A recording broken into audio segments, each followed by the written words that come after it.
La promesse de la terre? Il était une fois, dans un petit village niché entre les collines verdoyantes, un jeune garçon nommé Elias.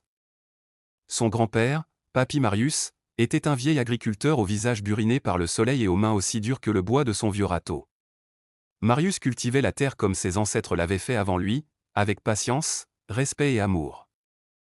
Elias passait ses étés dans les champs, les pieds nus dans la terre fraîche, à regarder son grand-père semer des graines comme on sème des rêves.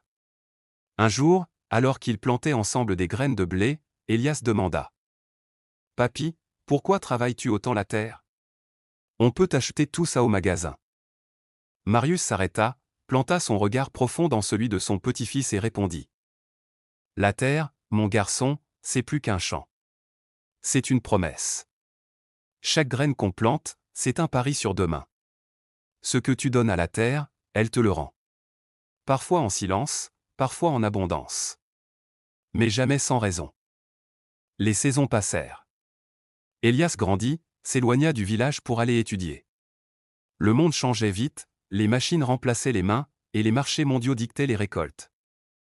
Mais quelque chose restait enraciné en lui, le souvenir des matins brumeux dans les champs, le chant des oiseaux, l'odeur de la terre mouillée.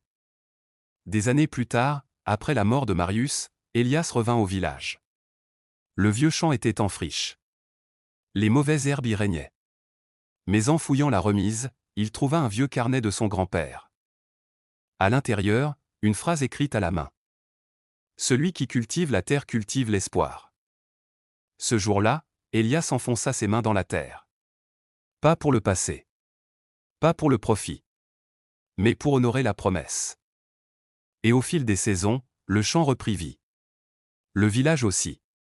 Des jeunes revinrent, curieux d'apprendre. L'agriculture, ici, n'était plus un métier oublié.